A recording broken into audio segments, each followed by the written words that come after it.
Drahí bratia, drahé sestry, je teda nedeľa, ktorá je po vstúpení Pána Ježiša, ako som už aj povedal, je to čas, kedy nám je naznačené, že niekto odišiel, ale sa vráti. A možno, že práve tie najťažšie chvíle sú, keď čakáme na niečo, nejaký výsledok niečoho, možno vyšetrenie alebo nejakých iných vecí, kedy čakáme, čo sa stane a aké výsledky nám to prinesie. My už dnes vieme, a to je naša veľká radosť, že Pán Ježiš naozaj je s nami. To je odkaz týchto nediel po Veľkej noci. Kde nájsť živého a vzkrieseného Krista? Nevždy, keď sa hovorí, že sa blíži niečo koniec, ako budeme dnes počuť v našom texte, to znamená, že ten koniec musí byť zlý. My to máme v sebe tak dané, že sa povie, už sa blíži koniec. Dnes je 1. jún, to znamená nielen deň detí, ale je to aj očakávanie už len mesiac do konca školského roka. To je takéto dobré očakávanie pre deti, lebo bude voľno. Pre rodičov je to také, že musíme riešiť, čo s našimi deťmi. A presne toto chápanie konca môže byť dobrý, akoby dobré očakávanie a zároveň neistý, niečo zlé.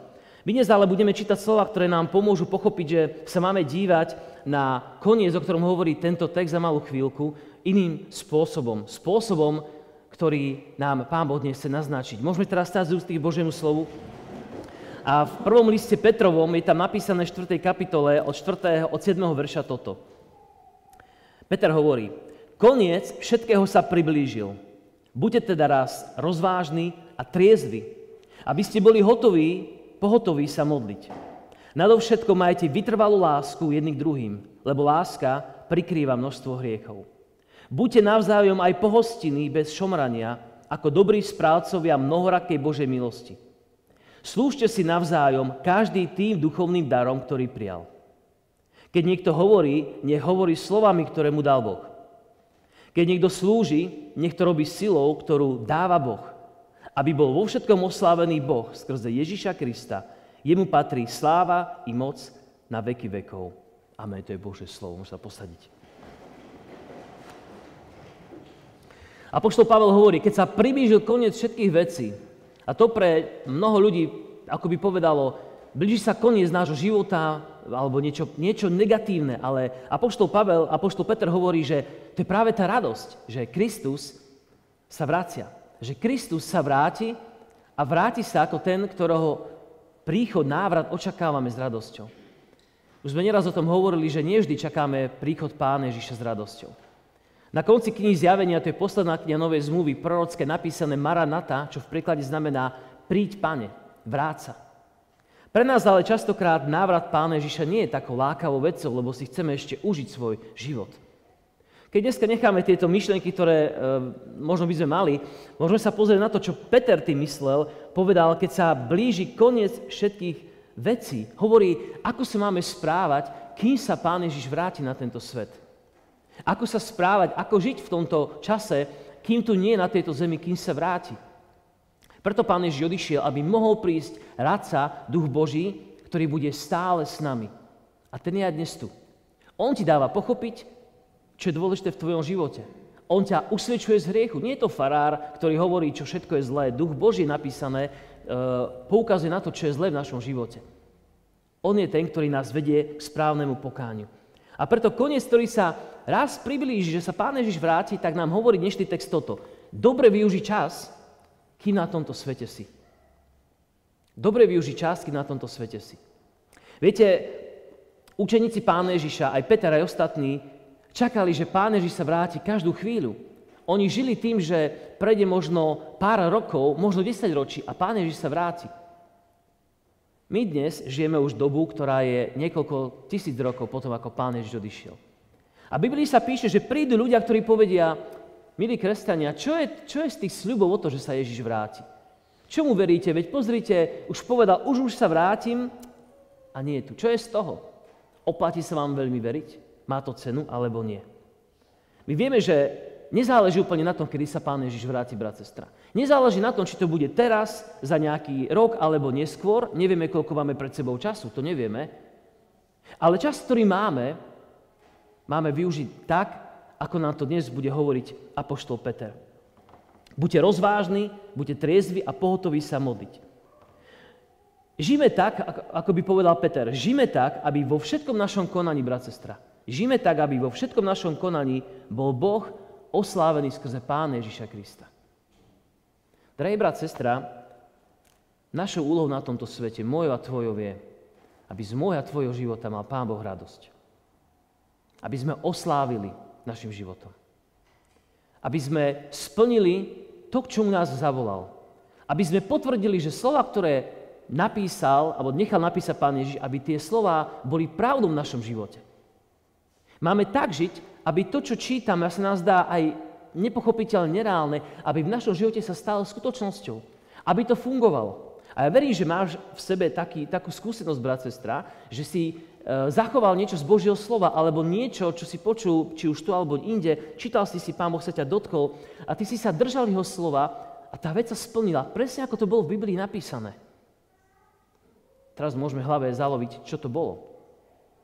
Určite to nebola každá vec, lebo nie sme v stave všetko zachovať, ale určite v našom živote bolo niečo, čím sme povedali, Bože, funguje to. To, čo si povedal, funguje. A vtedy, ja mám také pocity niekedy, ako by sa Pán Boh usmial, keď mu vzdá chválu a poviem, Pane, to, čo som tu čítal, čo som vyskúšal v živote, sa reálne stalo. To znamená, že ty si živý a ty naozaj funguješ. Ty si naozajstný Boh. A vtedy som mal taký pocit sebe, že Boh sa usmial, lebo jedno z jeho detí, ja alebo niekto iný, zistil, že ja som naozaj živý.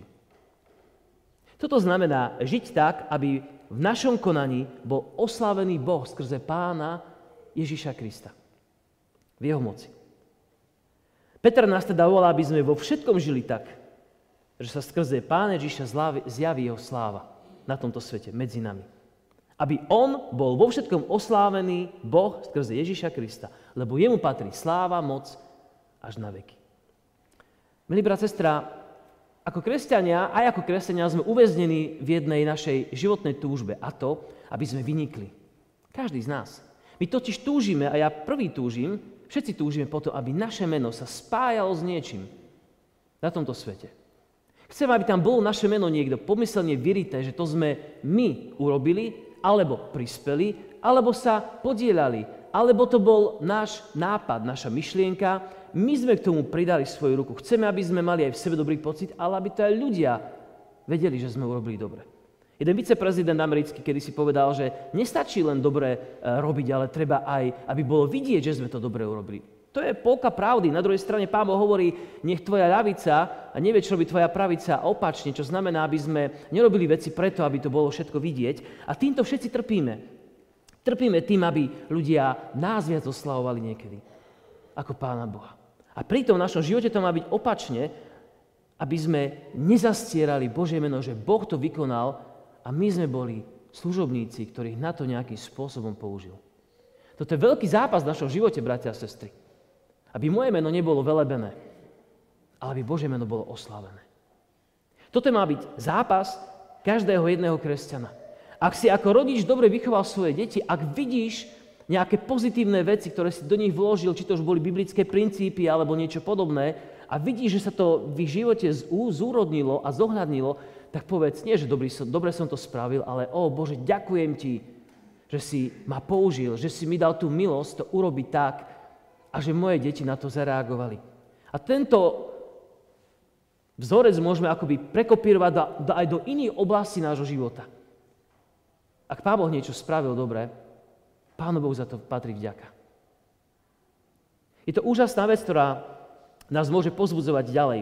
Na konci každej práce by sme mohli povedať, Bože, to Ty si spravil. Viete, niekedy, keď v škole, či už učím nábožku alebo niečo zastupujem, tak oni mávajú vtedy také svoje projekty, deti robia rôzne projekty školské na rôzne zadania a tak ďalej. A veľmi často, keď tam s tými deťmi sme a pozeráme tie projekty, a ktorý má krajšie, tak oni povedia, to môj ocko vymyslel. To môj ocko mi pomohol to spraviť. To môj ocko by to kúpil a proste veľmi často v tých vyjadreniach detí je práve to, čo aj v našom vyjadrení ako kresťanom má byť. To môj ocko v nebi urobil veci, ktoré sa mi na tomto svete podarili. To môj Otec v nebi urobil to, že niečo v mojom živote sa zmenilo. To môj Otec v nebi. Deti to vedia. Časom ich to prejde a povedia, no tak aj ocko niečo v tom mal, ale hlavne ja som to urobil. Moja je jednotka. Ale Pán Boh hovorí, ukáž na mňa, že som to urobil ja. A to je to, čo Peter tu krásne napísal, že aby vo všetkom bol oslávený Boh. To je cieľ každého kresťana, ak by to malo byť. Aby sme mohli povedať, Pane, to Ty si urobil v mojom živote túto vec. Ide teda o Boha a nie o nás. Ide o to, aby našimi postojmi, mojimi a tvojimi bol Boh oslávený v živote.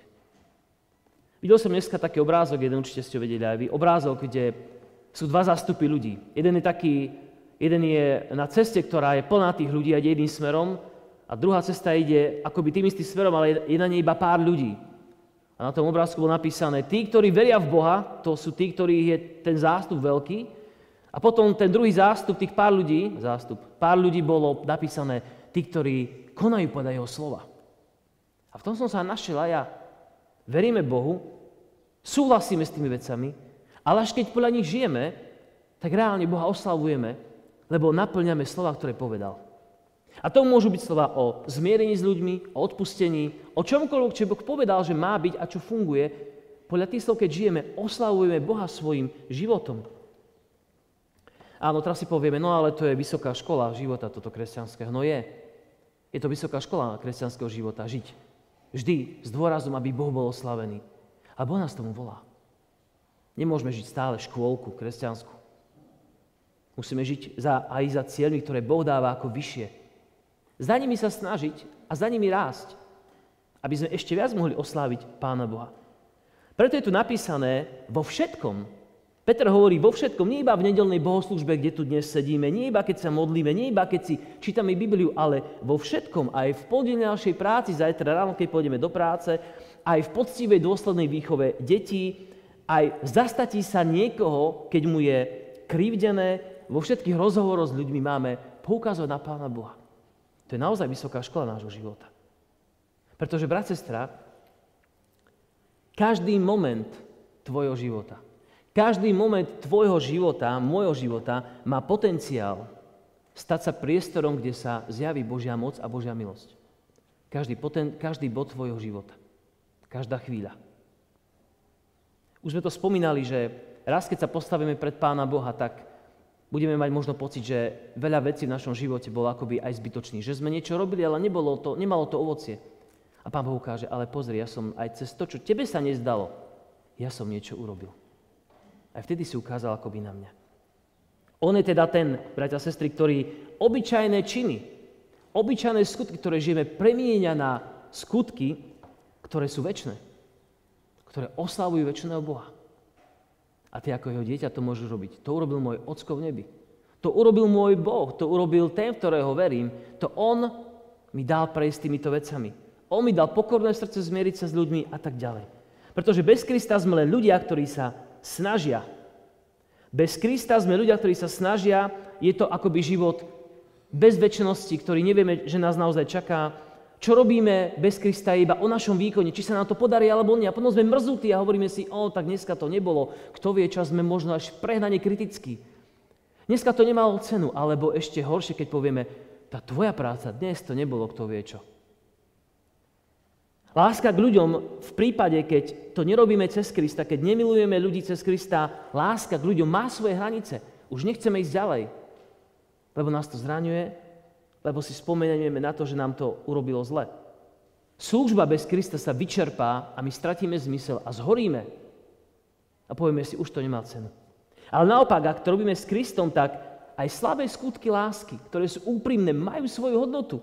Pamätajme na ženu, o ktorej je napísané v Biblii, že Ježiš sedel vo dverách chrámu a hádzali ľudia peniaz do pokladničky a bola tam žena, ktorá hodila 10 halierov. Bola to vdova, najnižšia spoločnosť vtedy, ktorá nemala žiadnu ochranu právnu a tak ďalej. Bola to žena, ktorá hodila 10 centov, 10 halierov, ale 10 centov to môžeme nejako parafrázovať. A Ježiš povedal, táto dala najviac. A vy viete odpoveď? Prečo? Lebo dala všetko, čo mala. Druhí hádzali z prebytku. Mám veľa, tak hodím, koľko mám. Podržím tú bankovku, aby všetci videli, aká farba tam padne dnuka. Vtedy neboli bankovky, tak asi nejaký peniaz. Ale ona dala všetko. Slabé skutky nesú hodnotu do večnosti, ak sú robené vo viere v Krista. Aj pokazený život človeka s hriechom, z ktorého sme boli zachránení, môže Bohu priniesť slávu, lebo povieme, boli sme takí, ale Boh nám odpustil, Boh ma zachránil a môžeme priniesť svetlo do života iných ľudí. Služba sa stáva miestom, kde sa ľudia stretávajú s Bohom, aj keď sa na to vždycky nezdá. Ak sa nám to zdá zvláštne, skúsme si predstaviť možno aj túto našu vitráž. Toto nie je úplne ten dokonalý príklad, ale vitráž, ktorá je zozadu naozaj presvetlená iba svetlom zvonka toho so svetlom slnečným. Keď je to svetlo slabé, alebo keď je zamračené, tak tá vitráž nikdy nevyznie. Je to také chabé, také mdlé. Ale keď zasvieti svetlo a keď skrze tie farebné sklíčka začne svietiť dovnútra, tak zistíme krásu a zmysel tých sklíčok na tej vitráži. A Kristus je to svetlo, ktorý môže svietiť cez mňa a cez teba. Môže prinášať do tohto sveta Božiu slávu a Božiu krásu. Áno, je to vysoká škola, na ktorú nás Pán Boh volá, ale takými nás chce mať. A na záver, čo chcem ešte povedať, je, bratia a sestry, Peter hovorí, koniec všetkých vecí sa priblížil, preto buďte rozumní, triezvi na modlitby a predovšetkým majte vrúcnú lásku. Čas je krátky. Keď lekár povie pacientovi, už máte len rok života kvôli nejakej chorobe, tak čo sa stane? Zrazu sa zmení všetko. Ten človek zmení priority svojho života. Nie vždy to dopadne dobre, lebo ľudia začnú si naplňať svoje sny, ktoré predtým nestihli, ale Boha nehľadajú. Bohužiaľ, to sa stáva. Ale začne meniť priority. To je podstata tej vedomosti. Mám rok života, musím zmeniť svoj život. Ak by si vedel, brat, sestra, že Kristus príde o mesiac, čo by si zmenil v tvojich prioritách života? Čo by bolo iné? Čo by si inak začal robiť? To je tá otázka, na ktorú si dnes potrebujeme dať odpoveď.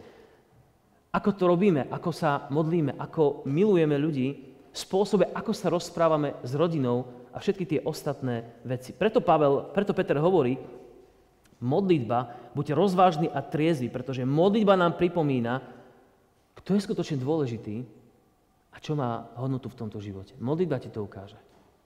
Ak nevieš dnes, ako máš ísť ďalej, tak sa modli a Boh ti ukáže, ako máš ísť ďalej. Nevieme teda, koľko máme pred sebou dní, či sú to roky, mesiace alebo dekády života, to nevieme, ale vieme jednu dôležitú vec, že keď sa modlíme za odpustenie hriechov, keď sa modlíme za blízkosť Pána Ježiša, tak vždycky vidíme jeho obed na kríži, jeho lásku, s ktorou k nám prišiel, aby sme mohli dôverovať a vedieť, ja som s tebou po všetky dni až do konca sveta. A tak úplne na záver, aby vo všetkom bol oslávený Boh skrze Ježiša Krista. Vo všetkom, čo konáme. Ak to konáme na výkon, tak to znamená, musím sa snažiť viac. Ale nemá to cenu. Ale keď si závislý na Bohu, tak hovoríš, Bože, bez teba to nedokážem, ty mi daj silu, aby som tie veci spravil. Toto je to, čo nám dnes Peter chce povedať. Výkonnosť znamená, snažím sa pre Boha, aby som si zaslúžil jeho lásku a závislosť na Bohu znamená, žijem z Boha, ktorý mi dáva svoju lásku. A tak dnes nám želám, bratia a sestry, keď pôjdeme k Večeri Pánovej, môžeme prísť taký, aký naozaj sme, len mu odozdať svoje srdce, poprosiť, Pane, buď prosím so mnou, ber ma takého, aký som. Chcem ti slúžiť a chcem ťa milovať, aj keď nemám na to silu. Prosím ťa, ty to urob pre môj život. A tak, bratia a sestry, tieto slová, ktoré dnes nám zneli, by mohli byť naozaj takým stredobodom nášho života. Pane, daj mi žiť tak, aby som ukazoval svojím životom na teba. Aby vo všetkom, čo robím a čo budem robiť, si bol ty oslávený. Verím, že dnes nazbierame toľko vecí, že cez ktoré nám Pán Boh ukáže, cez túto a túto vec som mohol veľa vecí urobiť cez teba. A chce pokračovať ďalej. Chce pokračovať ďalej. Nevieme, koľko máme pred sebou dní, hodín alebo rokov života. Ale Boh cez teba chce svietiť ako cez tú vitráž, aby jeho sláva bola na tomto svete viditeľná. Nech nám Pán Boh dá k tomu svoju silu a takú túžbu v tomto kráčať ďalej. Amen. Môžu sa skloniť k modlitbe. Modliť sa takto. Pane, ďakujeme ti, že si tak milostivý, že si z nás urobil z tvojej lásky a z tvojho milosrdenstva také tie farebné sklíčka naozaj, cez ktoré chceš, aby tvoja láska na tomto svete bola viditeľná. Aby ťa ľudia zažili, aby sme ťa my zažili, Pane. Odpusť nám, prosíme, keď nechceme odrážať tvoju pravdu, keď je tam veľa nášho vlastného ja, keď je tam veľa nášho ega, toho, čo by sme chceli, aby po nás zostal obraz, aby po nás niečo zostalo, než aby zostala Tvoja sláva. Pane, odpusť nám, nevieme byť inými ľuďmi vždycky. Pomôž nám tieto veci v nás tak umrtvovať, aby tieto veci v našom živote sa zmenili. Daj nám, prosíme, vidieť, ako si cez nás už konal. Daj nám to dá radosť z toho, že ťa poznáme a že Ty poznáš nás. Že my ťa milujeme, lebo Ty si prv miloval nás. Daj nám, prosíme, žiť na Tvoju slávu. A nech aj dnešná večera Pánova môže byť poukazím na Teba, že na Teba sa spoliehame, ale skrze Teba môžeme, Pane Ježiši, prísť k nášmu nebeskému Otcovi.